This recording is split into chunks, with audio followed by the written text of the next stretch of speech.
Gente, bom dia! Estamos aqui pela TV Horizonte, a TV de Nossa Senhora da Piedade, a nossa padroeira. Um abraço para você, minha amiga dona de casa, companheira de todas as manhãs. Hoje, nós recebemos aqui a advogada Flávia de Figueiredo, que vem falar sobre os direitos do cidadão, né? Doutora Flávia, bom dia. Bom dia, Cir.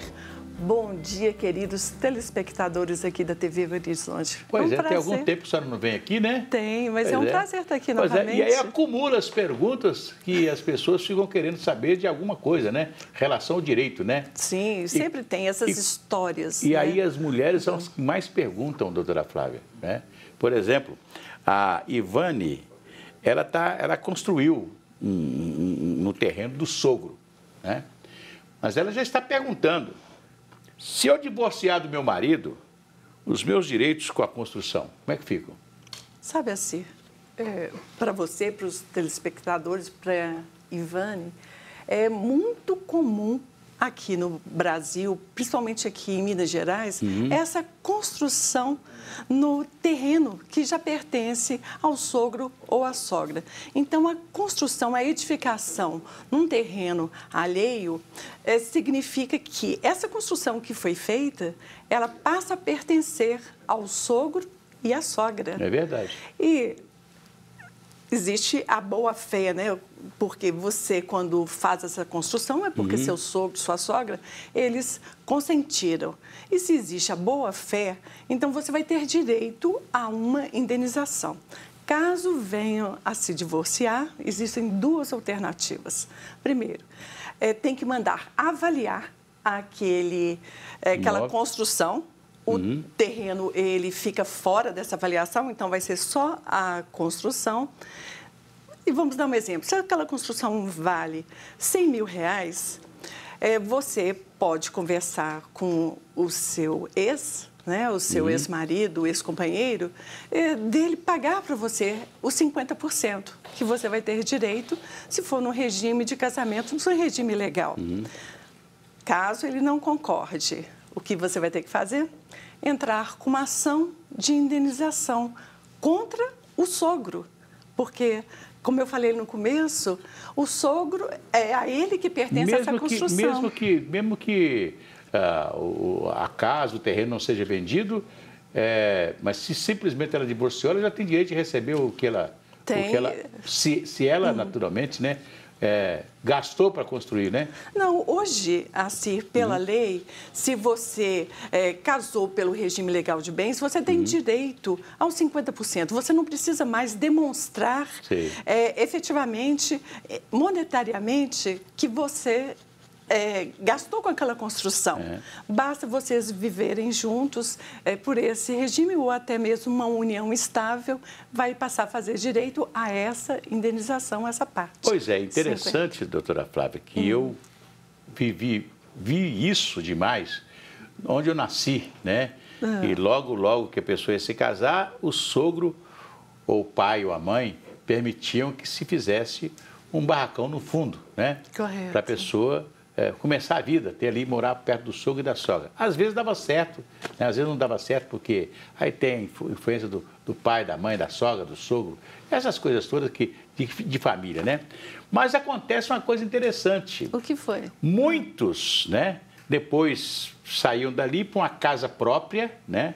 Um outro lugar, uma casa própria, construíam uma casa própria e falavam assim: ó pai, agora o senhor aí, ou minha sogra, vocês vão aí agora usufruir de um aluguel para ajudá-lo, porque eu fiquei morando aqui 10 anos, eu não paguei aluguel durante 10 anos e possibilitou eu comprar, fazer uma outra casa, um outro lugar para morar, um apartamento e etc. Então, como eu morei aqui 10 anos, é como se o imóvel de 10 anos de aluguel pagasse aquele o certo seria isso, né? Seria até uma forma de indenização, né?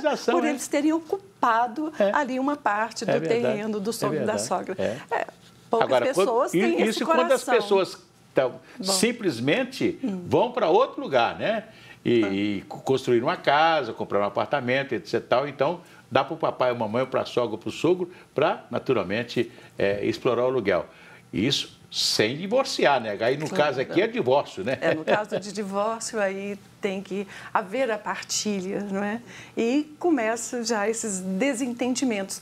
Então, a parte que não é filha, né? Ela é uma nora ou genro, é bom que vá embora, vai construir sua vida em outro local. Pois é, e a Sandrinha está separada do marido, e o ex-marido agora resolveu viver com outra mulher.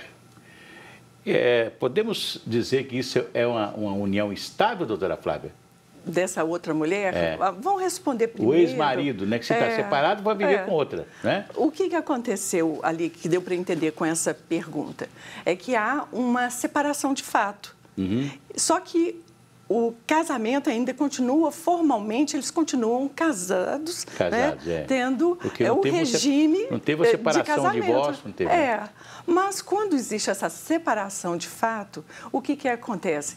Existe um rompimento dos deveres conjugais, que são de fidelidade recíproca, coabitação, o respeito, a cooperação mútua e, principalmente, que a gente precisa falar, que as pessoas não pensam, existe aquele rompimento também dos bens, o que você vai construir, adquirir aqueles bens, quando existe essa separação de fato, esses bens deixam de fazer parte daquele casal. Então... E se o ex-marido foi morar com outra, então tem união estável? Olha, a gente não pode nem falar só já... assim, de supetão, que ali existe uma união estável. Por quê? A união estável, apesar de, na lei, ela não fala sobre o tempo, né? Não existe nem um tempo mínimo, nem para você já dizer que ali existe uma união estável. Existem outros elementos que são mais importantes, como uma publicidade. Você apresentar aquela pessoa como sua companheira, como seu companheiro, ela ser duradoura, não ter aqueles rompimentos, vai e volta, porque os amigos, os parentes acabam nem sabendo. Será que voltou? Será que eles estão juntos? Existe ali uma união estável? E, principalmente, ali, para ser caracterizado uma união estável, você tem que falar que o casal, né, os companheiros, eles querem construir uma família. Não é? Existe esse olhar no futuro, estar juntos, construindo essa família. Isso que é o elemento mais importante. E eu vou ilustrar isso aqui com um caso bem interessante. Aconteceu com a filha de uma amiga da mamãe. Houve esse rompimento, uma separação só de fato, e eles nunca fizeram o divórcio.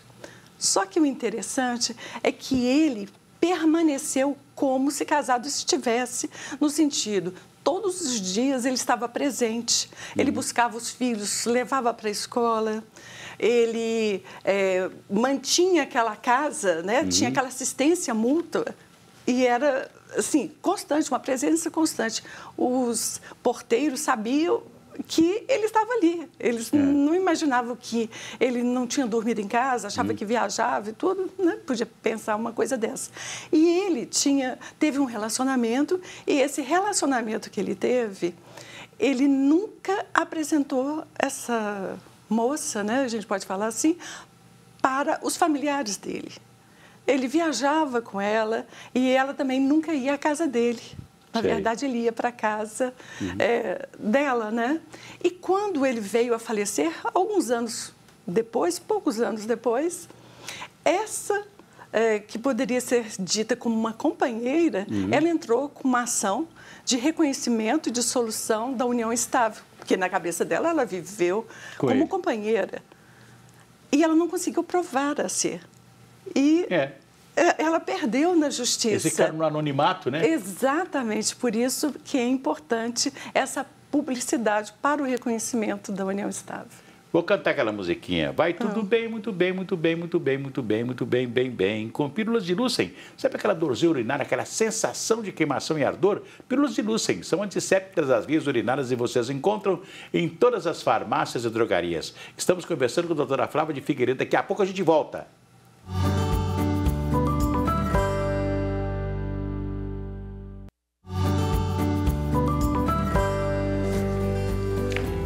Voltamos aqui pela TV Horizonte, a TV de Nossa Senhora da Piedade. Daqui a pouco, ao 12h30, você acompanha as principais notícias do dia no Jornal Horizonte Notícia. Hoje você vai conhecer o serviço de atendimento jurídico e gratuito da PUC Minas. E tem ainda uma matéria especial sobre a doença de lúpus.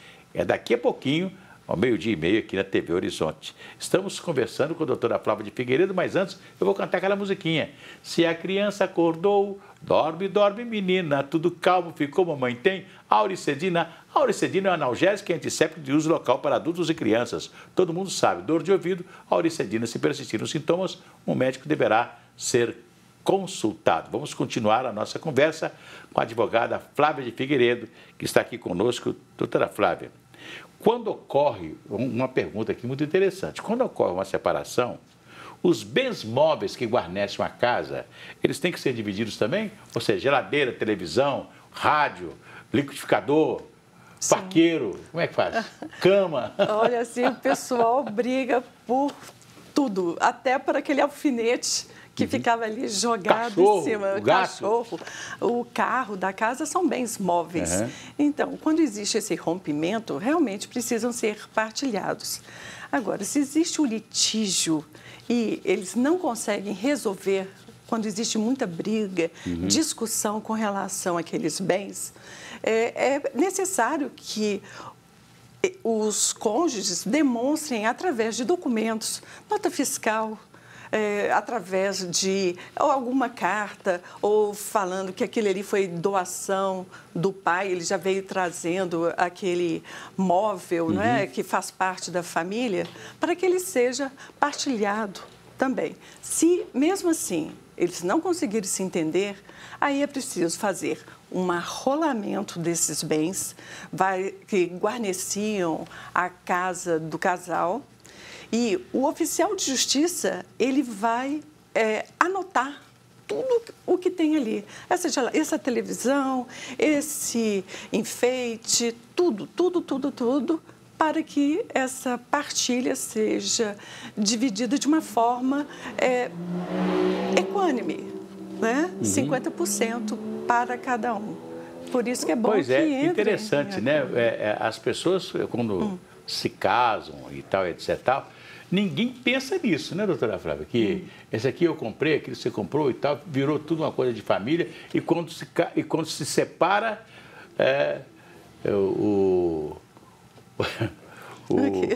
estou lembrando aqui do Dilermando Pinheiro, que falava assim, que o Dilermando Pinheiro era um cantor de sambas, né? E ele, um dia, perguntaram a ele, Dilermando, isso é na década de 70, o que você está achando dessa campanha de emancipação da mulher? Aí ele falou assim, o Simão, era o Simão Cury que fazia a pergunta, ele falou assim, ô Simão, eu sou meio burro, você troca esse miúdo para mim? Assim, a mulher tem os mesmos direitos do homem e tal, poder trabalhar. Muito justo, porque lá em casa, se eu separar, se a mulher separar de mim, ela vai deixar a casa para outra arrumar. Se ela morrer, eu não levo nada dela. Porque agora, se eu morrer, ela tem Montepio e INPS naquela época. Que bom que eu tenho alguma coisa, que a mulher deixa alguma coisa para mim também. Mas, quer dizer, isso é na brincadeira do nosso Dilermando Pinheiro. Mas, na verdade, então, né, as pessoas podem dividir o que compraram, o que estava dentro de uma casa. Por isso, qual que é a sugestão? Que vocês guardem, não é pensando no divórcio, porque ninguém casa pensando que vai se divorciar. Você guardar notas fiscais, documentos que comprovem que aquele objeto é seu, justamente para, num momento desses, você estar documentado. E uma outra coisa que é importante, sabe assim, é fazer um pacto antinupcial. Fazer esse pacto antinupcial, você vai escolher o seu regime de bens, o que o casal ele pensa, e é uma hora que o casal ele coloca no papel, né? Pensando essa parte também financeira, porque muitos não pensam sobre isso. Isso já aconteceu em Belo Horizonte, né? Uma amiga minha que era casada, né? E o marido tinha uma vida financeira e imobiliária muito grande, maravilha e tal. E ela também, herdeira de uma uma rede aqui de Belo Horizonte e tal. Então, ela, quando se separou, ela falou assim, olha, para não mexer no problema da rede de lojas que nós temos, né, eu também não quero nada seu. Olha só, não? que ótimo, então, não foi é? uma separação assim. Agora, acontece muito quando há uma separação que o casal tem filhos, né? E que a mulher vai ficar com os filhos, com a guarda dos filhos, né? Normalmente deixa a casa, deixa tudo, não briga por essas coisas, né? Mas depende, se for... Agora, se a pessoa se a pessoa não tem filho, não tem nada... Se ela, dependendo do motivo, muitas vezes, desse divórcio, assim, aí a pessoa vai lutar, assim, ela vai brigar por tudo. Não é por conta do objeto. Você tem valor, você não tem. Mas é por conta do que aconteceu. Então, a pessoa coloca o seu emocional ali, não é? E aí ela começa com essas rusgas. E as coisas não se resolvem dessa maneira. É só através de uma mediação. Tem uma confusão. Assim, eu tenho um casal, amigo meu, eles tinham um bar, né? Trabalhavam os dois ali, aquela coisa toda, e ela na cozinha, no caixa, aquele negócio tudo, etc. Aí houve um rompimento da relação dos dois, né? Com 2 filhos, etc. E ela guardou dinheiro para comprar uma casa, né? E o grande problema era o dinheiro que ela tinha guardado, porque ficava ela que guardava. Eles estão brigando até hoje na justiça por causa do dinheiro. Nem sei se o dinheiro existe ainda, né? Doutora Flávia, pai que não está presente na vida do filho menor de idade, o que pode ser feito? Olha, se pode ser feita muita coisa, deve ser feita. Sei. Eu vou até trazer aqui, eu estudei na Federal e a gente tinha uma matéria que chama filosofia, e um filósofo alemão, o Kant, ele dizia que liberdade é aquela maneira de agir no dever e pela lei que se exprime no dever ser. Dessa bagunça dos filósofos, a gente pode traduzir que a liberdade é quando o ser humano ele é livre quando ele faz o que ele não quer. Olha que interessante esse pensamento.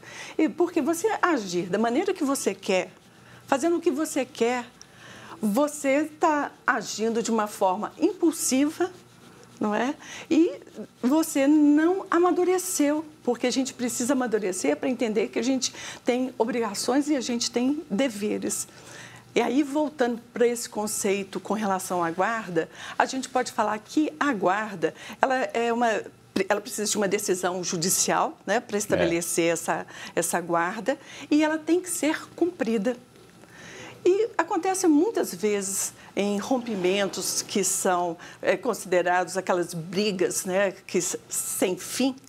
É verdade. E quando um juiz estabelece hoje a guarda compartilhada, que é 90%, mas a residência ela é estabelecida na casa da genitora, e o genitor ele tem aquele papel de conviver, né, da convivência, ou de visitar, como muitos ainda falam, e ele deixa, né, por conta dessas brigas e de um afastamento, ele começa a se afastar também dos seus filhos. E isso vai gerar uma tristeza, vai gerar traumas muito grandes para os adolescentes e para as crianças. E quando isso acontece, de reiteradas vezes, esse pai não ir buscar o seu filho, a gente pode chamar que houve um abandono de incapaz. E essa genitora, atenta ao que está acontecendo com seus filhos, ela deve entrar com uma ação de execução, para que o juiz estabeleça uma multa. E essa multa, a gente pensa e a gente acha, acontece muitas vezes do pai, ao ser multado, né, por ele não participar da filha do filho, de não buscá-lo nem nada, ele vai repensar o que ele estava fazendo, porque agora, atingiu o bolso. Deixar de ser pai, né? Ser pai é uma coisa... Mas tem muitas nuances, né, doutora Flávia? Por exemplo, o pai vai buscar o filho, se separou, tal, vai buscar o filho para sair com ele. Só que tem que ele arranjou uma namorada. A mãe, dificilmente a mãe concorda, porque vai conviver com a outra. Isso acontece. Tem uma série de problemas, né? Aliás, eu gosto de dizer o seguinte, doutora Flávia, né? Às vezes falta Deus, né, no coração das pessoas, né? Sim. E falta também paciência, né? Porque as pessoas, eu sempre falo isso, as pessoas se separam com a primeira crise, né, sem que as pessoas tenham boa vontade de resolver as crises, de voltar a viver normalmente, não é verdade? Sem briga, sem nada, né? É triste uma separação, e principalmente quando tem filho, né? Muito triste. É aí que eu acho que tem a imaturidade de um dos dois, não é? Para não conseguir resolver. Porque eu acredito, dependendo, se for uma coisa assim, que para mim aquilo ali é impossível, eu não consigo aceitar, muitas mulheres não aceitam. A traição, não é? Para elas é um rompimento definitivo. Mas se for por coisas menores, que você pode, através do diálogo, resolver, então tem que ter muita maturidade para aceitar como o outro é. E você enxergar aquilo, não, pela família, eu acho que vale a pena construir ainda mais alguns anos. Hoje nem tanto, né? Mas antigamente o ex-marido, né? Queria tirar o filho da mulher porque ela arranjou um namorado, né? Não? Arranjou um namorado, o pai não... Lá na ótica dele, aquilo era um absurdo. Ainda acontece assim. Principalmente com problemas com uma filha dentro de casa, né? Essas coisas, né? Sim, é muito difícil, né? Por isso que eu falo, tem que ter Deus no relacionamento de um homem e uma mulher. Né? Primeira coisa, tem que ter Deus, né? Tem que ter religião, acreditar e Deus, né? Estar presente, mesmo naquela família. É muito importante. Doutora Flávia, as pessoas podem te ligar, não pode? Podem ligar. Qual que é o seu e é um telefone? prazer resolver os problemas, conversar e ouvi-los. O meu telefone é o 98669-2411. Pois é. E eu quero que a senhora volte aqui, né, sempre aqui com o nosso programa, né, para atender a essas perguntas, né, essas dúvidas, né? Porque o direito é muito amplo, né? Verdade, sim. Né? E principalmente o direito de família, né? Né? E interessante o direito que eu entrei para a faculdade, eu era muito nova, imatura também, e meu pai falava, minha filha, você vai ver lá na frente como o dinheiro, tudo se refere a direito, né? A sua vida, direito do consumidor, família, sucessão, criminal até, não é? É verdade. Então, o direito está presente na nossa vida. E uma coisa interessante, apesar das leis, por isso que tem que ter um juiz, né? Apesar das leis, né? Um assunto pode ser desenvolvido, pode ser uma pessoa... põe um advogado, coloca um advogado, né, ajusta um advogado para defender um ponto de vista que às vezes não está na lei, mas que é fato, né? Não é uma coisa interessante, essas teses, né? Por isso que a figura da justiça, ela é cega e tem a balança, né? E a jurisprudência também, né? Sim. Às vezes não está na lei, mas tem uma jurisprudência maior que já decidiu, né? Existe uma balança para você medir ali. Qual que a injustiça é menor? Qual que é maior, né? É verdade. Até para ser decidido. Pois que não, como você falou, né? Não está na lei, mas existe a jurisprudência que, à medida que as decisões vão sendo tomadas, né? Aquilo ali se transforma em uma súmula, a jurisprudência e os julgados vão mudando. Eles acompanham essa mudança também da sociedade. E a jurisprudência, normalmente, é seguida, à risca, né? Porque se há uma jurisprudência de um caso que não está na lei, essa jurisprudência vai valer, né? Para todas as decisões judiciais, naturalmente. Sim. Né? Principalmente quando já chega lá no STJ, né? Superior Tribunal de Justiça. Então, repete o seu telefone, por favor. O meu telefone é o 98669-2411. Tá aí e na tem tela. o Instagram, o Flávia de Figueiredo. Pois é. Um abraço, muito obrigado pela sua presença. Eu que agradeço, assim, é um prazer. A gente volta amanhã. Um abraço para vocês, até lá.